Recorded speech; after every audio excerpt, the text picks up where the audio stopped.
गौतम बुद्ध के धुंधलाले बालों का रहस्य। भूमिका। गौतम बुद्ध के जीवन से जुड़ी हर बात गूढ़ अर्थ रखती है, फिर चाहे वह उनके मुखमंडल की आभा हो, उनके हाथों की मुद्राएं हो या उनके धुंधलाले बाल। बुद्ध की छवि में उनके छोटे छोटे धुंधलाले केश सदियों से ध्यान और शांति का प्रतीक बने हुए हैं। परंतु क्या आपने कभी सोचा है कि उनके बाल धुंधलाले क्यों थे? ये कहानी हमें एक अद्भुत आध्यात्मिक यात्रा पर ले जाएगी, जिसमें न केवल बुद्ध के धुंधलाले बालों का रहस्य उजागर होगा, बल्कि यह भी कि उन्होंने इस प्रतीक के माध्यम से संसार को कौन सा गूढ़ संदेश दिया। अध्याय 1। सिद्धार्थ का बाल्यकाल और सौंदर्य। कपिलवस्तु के राजमहल में जन्मे सिद्धार्थ गौतम अपार सौंदर्य के धनी थे। उनकी त्वचा सोने जैसी दमकती थी, नेत्र कमल दल के समान शोभायमान थे और उनके केश रेशम की तरह काले व चमकदार थे। जब वे छोटे थे तब महल की दासियां उनकी सुंदर जटाओं को संवारती, उनमें सुगंधित तेल लगाती और उन्हें रेशमी धागों से सजाती। राजा शुद्धोधन को अपने पुत्र पर गर्व था। वे चाहते थे कि सिद्धार्थ एक महान सम्राट बने, जो अपने रूप, गुण और पराक्रम से विश्व को जीत ले। परंतु छोटी उम्र से ही सिद्धार्थ के मन में संसार की गहरी समझ विकसित होने लगी थी। वे जान गए थे कि सौंदर्य और ऐश्वर्य क्षणभंगुर हैं। अध्याय 2। भविष्यवाणी और धुंधलाले बालों की प्रथम निशानी। राजमहल में एक दिन महान ऋषि असित का आगमन हुआ। उन्होंने जब शिशु सिद्धार्थ को देखा तो उनकी आंखें चमक उठी। उन्होंने कहा, यह बालक कोई साधारण बालक नहीं, बल्कि एक महान योगी और विश्व के उद्धारक बनने वाला है। परंतु तभी एक दासी ने अचरज से कहा, महाराज, ये देखिए, जब राजकुमार के बालों को संवारा जाता है तो वे कुछ समय बाद फिर से धुंधलाले हो जाते हैं। यह कोई दैवीय संकेत प्रतीत होता है। ऋषि असित ने गंभीरता से कहा, यह बालक संसार के मोह को त्याग कर तपस्वी बनेगा। उसके बालों की प्रकृति यह संकेत देती है कि यह आत्मा स्वाभाविक रूप से बंधनों को छोड़ने के लिए बनी है। जैसे तरंगे समुद्र में रहती हैं, वैसे ही इनके बाल स्वयं ही अपनी मौलिकता बनाए रखते हैं। राजा शुद्धोधन इस भविष्यवाणी से चिंतित हो उठे। उन्होंने सिद्धार्थ को हर सांसारिक सुख में लिप्त रखने का निश्चय किया, जिससे वे संन्यास का विचार न कर सके। अध्याय 3। संन्यास और धुंधलाले बालों का रहस्य। सिद्धार्थ के जीवन में एक ऐसा क्षण आया जब उन्होंने संसार के दुखों को निकट से देखा, एक वृद्ध, एक रोगी, एक मृत व्यक्ति और एक सन्यासी।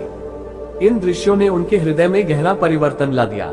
वे समझ गए कि यह संसार नश्वर है और इसका मोह छोड़कर सत्य की खोज में निकलना ही उनका धर्म है। जब उन्होंने गृह त्याग करने का निश्चय किया तो उन्होंने अपने सुंदर वस्त्र उतारे और अपने बालों को काटने के लिए अपनी तलवार उठाई। परंतु जैसे ही उन्होंने अपने बाल काटे, वे स्वतः ही छोटे छोटे धुंधलाले रूप में परिवर्तित हो गए। तब आकाशवाणी हुई, सिद्धार्थ, तुम्हारे ये धुंधलाले बाल अब साधारण बाल नहीं रहे। ये प्रतीक है तुम्हारे तप और ज्ञान का। ये दर्शाते हैं कि जिसने सांसारिक इच्छाओं का त्याग कर दिया, उसके जीवन में स्वाभाविक संतुलन आ जाता है। जैसे बाल स्वयं ही अपनी प्राकृतिक अवस्था में लौट आए, वैसे ही तुम्हारी आत्मा भी अपनी मूल स्थिति, निर्मलता और सत्य को प्राप्त करेगी। सिद्धार्थ यह सुनकर मुस्कुराए और आगे बढ़ गए। अध्याय 4। बोधगया में ज्ञान की प्राप्ति। सिद्धार्थ वर्षों तक कठिन तपस्या करते रहे, जब तक कि उन्हें बोधगया में पीपल के वृक्ष के नीचे सच्चा ज्ञान प्राप्त नहीं हुआ। जब उन्होंने निर्वाण प्राप्त किया तो देवताओं ने स्वर्ग से पुष्प वर्षा की। उनकी छवि अब दिव्य रूप ले चुकी थी। उनके बाल छोटे, धुंधलाले और समान रूप से व्यवस्थित थे। इसे देखकर उनके अनुयायी पूछने लगे, भगवान, आपके बाल पहले लंबे और रेशमी थे, पर अब वे धुंधलाले क्यों हैं? बुद्ध ने उत्तर दिया, जैसे जल अपनी गहराई में स्थिर रहता है, वैसे ही साधक का मन जब स्थिर होता है तो उसकी देह भी उसकी आत्मा के अनुरूप रूप ले लेती है। मेरे बालों का ये स्वरूप ये दर्शाता है कि जब कोई सत्य को प्राप्त करता है तो वह प्राकृतिक रूप से स्वयं की मौलिकता को स्वीकार करता है। अध्याय 5। धुंधलाले बालों का गूढ़ रहस्य। बुद्ध के धुंधलाले बाल केवल एक शारीरिक विशेषता नहीं थे, बल्कि वे गहरे आध्यात्मिक अर्थ रखते थे। वे इस तथ्य का प्रतीक थे कि 1. त्याग और संतुलन। जैसे बाल स्वयं अपनी प्राकृतिक अवस्था में लौट आए, वैसे ही जो व्यक्ति सांसारिक इच्छाओं का त्याग करता है, वह अपने मूल स्वरूप में लौट आता है। 2. सहजता और शांति। बुद्ध का हर अंग ध्यान और शांति का प्रतीक था। उनके धुंधलाले बाल ये दर्शाते थे कि जब मन शांत हो जाता है तो शरीर भी सहज और प्राकृतिक बन जाता है। 3. संपूर्णता और ज्ञान। बालों के धुंधलाले स्वरूप को 108 स्पाइरल में दिखाया जाता है, जो 108 प्रकार के ज्ञान का प्रतीक है। 4. संपूर्ण त्याग का प्रतीक। बुद्ध ने जब अपने बाल स्वयं काटे तो उन्होंने न केवल राजसी जीवन छोड़ा, बल्कि आत्मा के हर बंधन को त्याग दिया। बुद्ध के बालों की यह अद्भुत कथा केवल उनके रूप का रहस्य नहीं बताती, बल्कि ये हमें जीवन का एक गूढ़ संदेश देती है। हमारा मूल स्वभाव शांत, सरल और संतुलित है। जब हम अपने भीतर के सत्य को पहचानते हैं तो हमारी बाहरी दुनिया भी उसी अनुरूप बदल जाती है। इसलिए बुद्ध के घुंघराले बाल केवल एक शारीरिक विशेषता नहीं, बल्कि उनके आत्मज्ञान, त्याग और शांति का अनूठा प्रतीक है। वे हमें सिखाते हैं कि जब हम अपने भीतर स्थिर हो जाते हैं तो बाहरी संसार भी अपने आप संतुलित हो जाता है। अध्याय 6, बुद्धत्व के बाद अनुयायियों की जिज्ञासा। जब बुद्ध को ज्ञान प्राप्त हुआ और वे अपने अनुयायियों को उपदेश देने लगे तो उनके नए शारीरिक स्वरूप को देखकर अनेक भिक्षुओं ने जिज्ञासा प्रकट की। एक दिन आनंद ने उनसे पूछा, भगवान, आपके बाल अब हमेशा छोटे और घुंघराले क्यों रहते हैं? अन्य सन्यासियों की तरह आपके बाल क्यों नहीं बढ़ते? बुद्ध मुस्कुराए और बोले, आनंद, जब मनुष्य पूर्ण रूप से आत्मज्ञान को प्राप्त कर लेता है तो उसकी देह भी उसी अनुरूप ढल जाती है। मेरे बालों का ये स्वरूप संसार की नश्वरता को दर्शाता है। जैसे मैंने सांसारिक इच्छाओं को त्याग दिया, वैसे ही मेरे बाल भी अब संसार के नियमों से मुक्त हो चुके हैं। आनंद और अन्य भिक्षु इस उत्तर से संतुष्ट हुए, परंतु वे और अधिक जानना चाहते थे। अध्याय 7, बालों की आत्मिक ऊर्जा। तब एक और शिष्य ने पूछा, भगवान, क्या बालों का ध्यान और आत्मज्ञान से कोई संबंध है? बुद्ध ने कहा, हाँ, बाल केवल शरीर का एक अंग नहीं है, वे हमारी ऊर्जा को नियंत्रित करने में भी सहायक होते हैं। इसके बाद उन्होंने एक कथा सुनाई। बहुत समय पहले एक महान योगी ने ब्रह्मांड की शक्तियों का गहन अध्ययन किया। उन्होंने जाना कि मनुष्य के बाल ऊर्जा को संचित करने और उसे सही दिशा में प्रवाहित करने का कार्य करते हैं। जब कोई व्यक्ति गहन ध्यान में लीन होता है तो उसके शरीर की ऊर्जा ऊपर की ओर प्रवाहित होती है। जब इस प्रवाह में संतुलन आ जाता है तो उसके बाल अपने प्राकृतिक रूप में स्थापित हो जाते हैं। बुद्ध ने आगे कहा, मेरे घुंघराले बाल इस संतुलन का प्रतीक हैं। जब मैंने सत्य को जान लिया तो मेरी ऊर्जा भी पूरी तरह संतुलित हो गई और मेरे बालों ने अपने प्राकृतिक स्वरूप को प्राप्त कर लिया। अध्याय 8, दिव्य प्रतीक और 108 कुंडलियां। बुद्ध के घुंघराले बालों में 108 कुंडलियां देखी जाती हैं। ये संख्या बौद्ध धर्म में अत्यंत पवित्र मानी जाती है। एक दिन एक विद्वान ब्राह्मण ने बुद्ध से पूछा, महात्मन, आपके बालों में 108 लहरें क्यों दिखाई देती हैं? बुद्ध ने उत्तर दिया, यह 108 प्रकार के ध्यान, 108 पवित्र ग्रंथों, 108 सांसारिक बंधनों और 108 प्रकार के मुक्तियों का प्रतीक है। जब मनुष्य अपने सभी 108 सांसारिक बंधनों को तोड़कर मुक्त हो जाता है तब वह शुद्ध ज्ञान को प्राप्त करता है। मेरे बालों का ये स्वरूप उस पूर्णता का प्रतीक है। ब्राह्मण ये सुनकर चकित रह गया और बुद्ध के चरणों में गिर गया। उसने कहा, मैंने अब तक केवल शास्त्रों में पढ़ा था, पर आज साक्षात सच्चाई को देख लिया। अध्याय 9, बुद्ध की छवि और बोधिसत्वों का स्वरूप। बुद्ध के निर्वाण के बाद उनकी मूर्तियां और चित्र बनाए गए और उनमें उनके बालों को घुंघराले ही दिखाया गया। जब एक मूर्तिकार ने बुद्ध से पूछा, भगवान, आपकी मूर्ति बनानी है, क्या मैं आपके बालों को घुंघराले रूप में बना सकता हूँ? बुद्ध ने कहा, हाँ, क्योंकि यह स्वरूप ध्यान और त्याग का प्रतीक बन चुका है। जब लोग इसे देखेंगे तो वे इसे आत्मज्ञान और संतुलन के प्रतीक के रूप में पहचानेंगे। यही कारण है कि आज भी बुद्ध की मूर्तियों में उनके बाल घुंघराले दिखाए जाते हैं, जिससे लोग प्रेरित होकर ध्यान, त्याग और आत्मज्ञान के पथ पर चल सके। अध्याय 10, बालों का अंतिम संदेश। बुद्ध के घुंघराले बाल केवल एक शारीरिक विशेषता नहीं थे, बल्कि वे उनके संपूर्ण जीवन के सार का प्रतीक थे। वे हमें ये सिखाते हैं कि 1. सौंदर्य और बाहरी स्वरूप का कोई स्थायी महत्व नहीं है, बल्कि आत्मज्ञान ही वास्तविक सौंदर्य है। 2. जब व्यक्ति मन की शांति प्राप्त कर लेता है तो उसका शरीर भी स्वाभाविक रूप से संतुलन में आ जाता है। 3. बालों का ये स्वरूप हमें सिखाता है कि सादगी और त्याग ही आत्मिक उन्नति के मार्ग हैं। 4. 108 कुंडलियों का स्वरूप हमें बताता है कि जब तक हम अपने सांसारिक बंधनों को नहीं तोड़ते, तब तक हम पूर्ण मुक्ति प्राप्त नहीं कर सकते। बुद्ध की इस कथा से हम ये समझते हैं कि आत्मज्ञान और शांति की प्राप्ति के बाद बाहरी दुनिया का स्वरूप भी बदल सकता है। जब हम स्वयं को भीतर से शुद्ध कर लेते हैं, तब हमारी पूरी उपस्थिति दिव्यता का प्रतीक बन जाती है। जो स्वयं को जान ले वह सृष्टि को जान लेता है। जो सृष्टि को जान ले वह स्वयं को मुक्त कर लेता है। इस कथा में हमने जाना कि बुद्ध के घुंघराले बाल केवल एक संयोग नहीं थे, बल्कि उनके आत्मज्ञान का संकेत थे। वे हमें ये याद दिलाते हैं कि आत्मिक संतुलन और शांति प्राप्त होने पर हमारा संपूर्ण अस्तित्व बदल सकता है। आज भी बुद्ध की मूर्तियों को देखकर, उनके घुंघराले बालों को देखकर हम ये सोच सकते हैं, क्या हम भी अपने जीवन में ऐसा संतुलन और शांति प्राप्त कर सकते हैं? बुद्ध का उत्तर सदा यही रहेगा, हाँ, ये संभव है। यदि तुम सत्य, ध्यान और करुणा के मार्ग पर चलो। अध्याय 11, आत्मज्ञान और प्रकृति का संतुलन। बुद्ध के घुंघराले बालों का रहस्य केवल उनके आत्मज्ञान से जुड़ा नहीं था, बल्कि यह प्रकृति के संतुलन को भी दर्शाता था। उनके अनुयायी उनसे अक्सर पूछा करते थे, भगवान, जब आपने अपने बाल काटे थे तब वे सीधे थे, फिर अब वे हमेशा छोटे और घुंघराले क्यों रहते हैं? बुद्ध ने मुस्कुराते हुए उत्तर दिया, जिस तरह नदियां समुद्र की ओर बहती हैं और वृक्ष सूर्य की ओर बढ़ते हैं, वैसे ही मेरा शरीर भी सत्य की ओर प्रवाहित होता है। ये संसार एक विशाल संतुलन से बना है। जब मनुष्य अपने मन को पूर्ण रूप से शांत कर लेता है तो उसका शरीर भी उसी संतुलन को पा लेता है। मेरे बालों का ये स्वरूप इसी प्राकृतिक संतुलन का संकेत है। भिक्षु इस उत्तर से गहराई से प्रभावित हुए और उन्होंने इसे ध्यान के एक महत्वपूर्ण सिद्धांत के रूप में स्वीकार कर लिया। अध्याय 12, राजकुमार से भिक्षु तक की यात्रा का प्रतीक। बुद्ध के बालों का परिवर्तन उनकी आंतरिक यात्रा का संकेत भी था। जब वे एक राजकुमार थे तब उनके बाल लंबे, मुलायम और सुगंधित हुआ करते थे। महल में उनका विशेष ध्यान रखा जाता था और वे राजसी जीवन के अनुरूप संवरते थे। परंतु जब उन्होंने संन्यास लिया और अपने बालों को काट डाला, तब वे न केवल बाहरी रूप से बदल गए, बल्कि उनके भीतर का समस्त बंधन भी टूट गया। ये बदलाव केवल बाहरी नहीं था, यह एक गहरे आंतरिक रूपांतरण का प्रतीक था। भिक्षुओं के लिए ये समझना आवश्यक था कि त्याग केवल बाहरी नहीं होता, बल्कि यह भीतर से भी किया जाता है। जब व्यक्ति अपने भीतर के मोह, अहंकार और वासनाओं को त्याग देता है, तभी वह सत्य के मार्ग पर आगे बढ़ सकता है। अध्याय 13, बालों का ध्यान से संबंध। एक दिन बुद्ध अपने शिष्यों के साथ एक वन में ध्यान कर रहे थे। ध्यान की गहन अवस्था में उनके शरीर से दिव्य ऊर्जा निकल रही थी। एक शिष्य ने देखा कि बुद्ध के बालों की घुंघरालियां हल्की हल्की गति कर रही थीं, जैसे वे किसी अदृश्य शक्ति के प्रवाह में बह रही हो। उसने बुद्ध से पूछा, भगवान, क्या ध्यान का प्रभाव आपके शरीर पर भी पड़ता है? बुद्ध ने उत्तर दिया, ध्यान केवल मन को ही नहीं, बल्कि शरीर को भी प्रभावित करता है।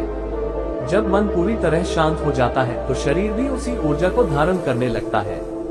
यही कारण है कि मेरा शरीर और मेरे बाल भी मेरे ध्यान की अवस्था को दर्शाते हैं।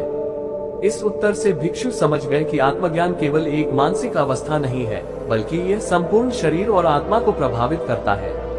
अध्याय 14, देवताओं का आशीर्वाद। एक दिन बुद्ध सवाथी में जेतवन विहार में ध्यान कर रहे थे।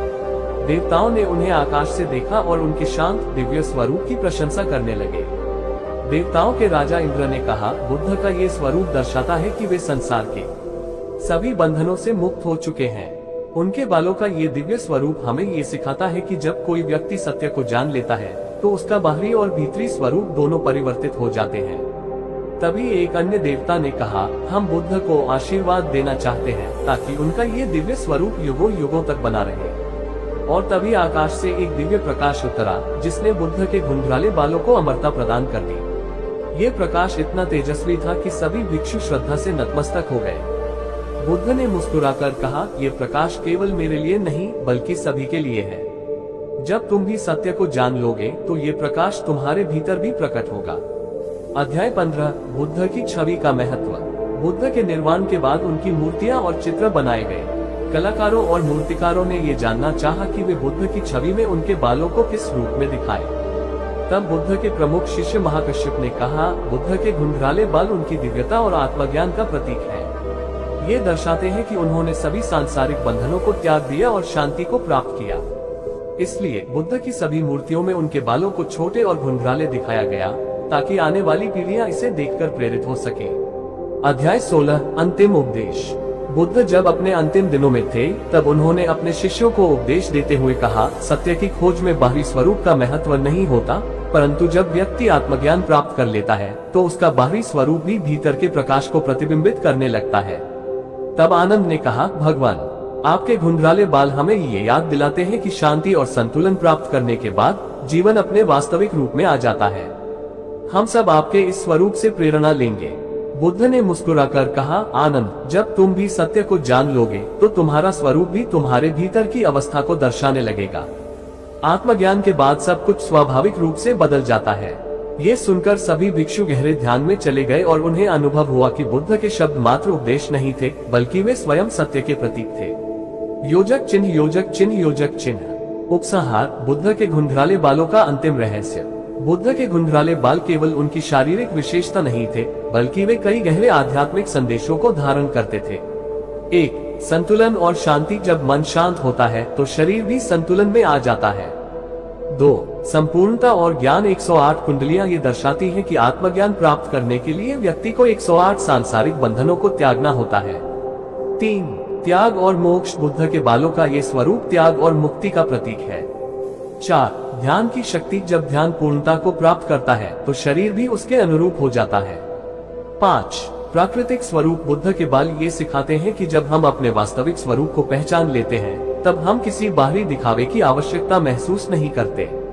बुद्ध के घुंघराले बाल हमें ये संदेश देते हैं कि जब हम भीतर से मुक्त होते हैं तो हमारी पूरी उपस्थिति दिव्यता का प्रतीक बन जाती है।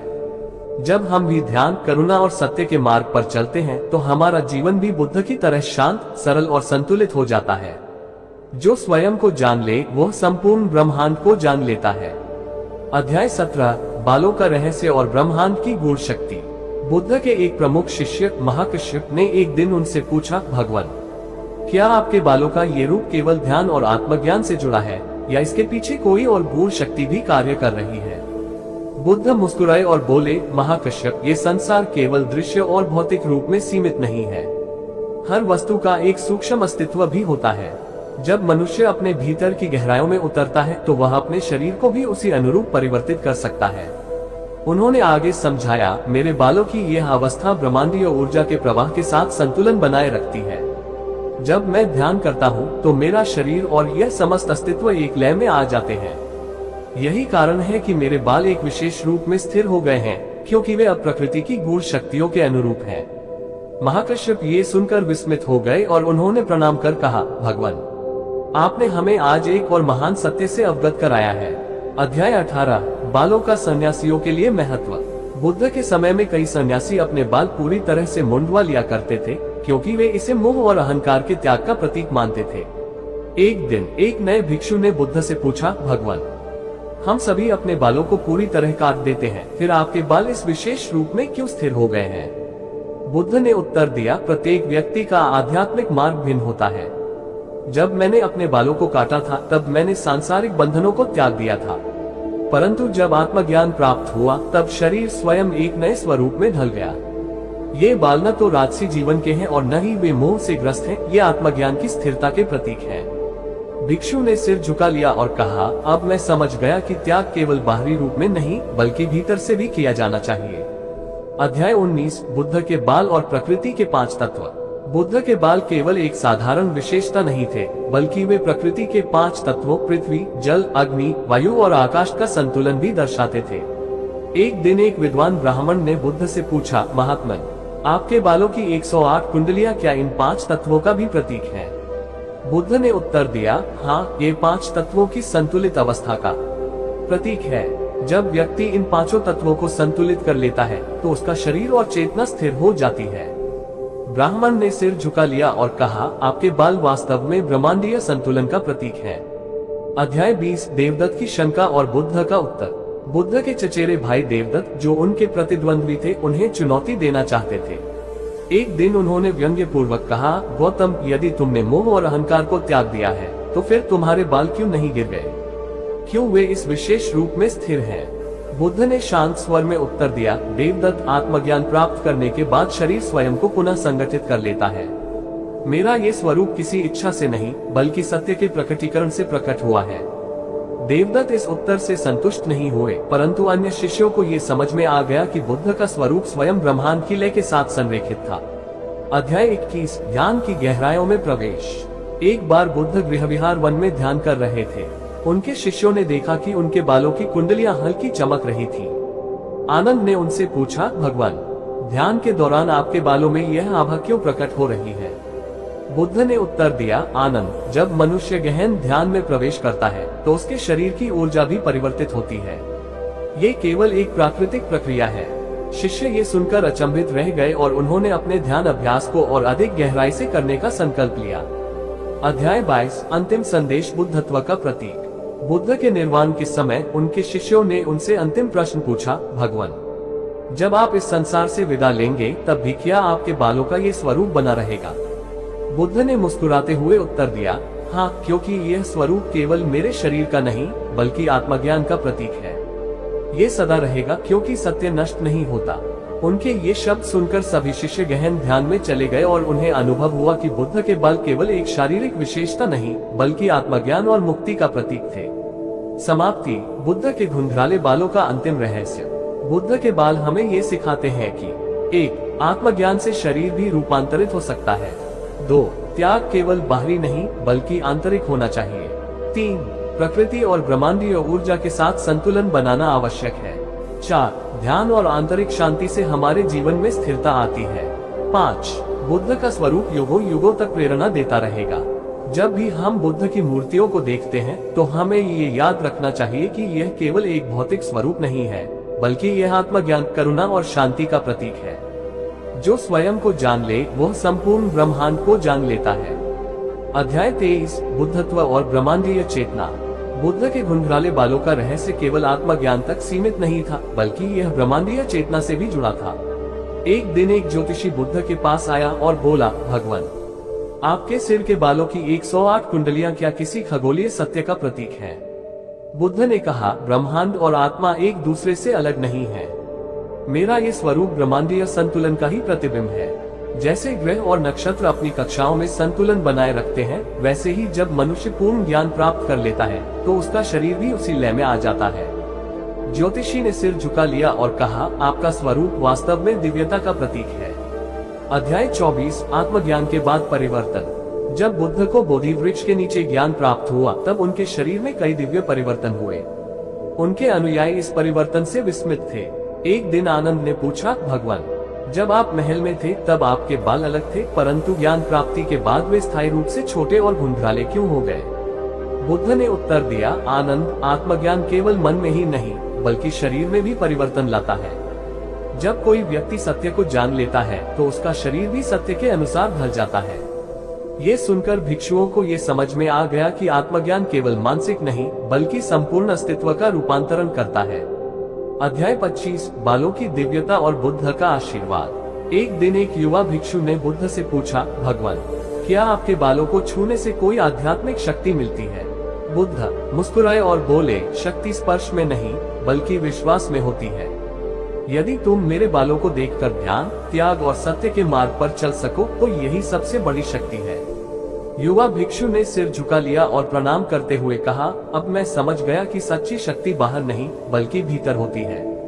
अध्याय 26 ध्यान और ऊर्जा प्रवाह।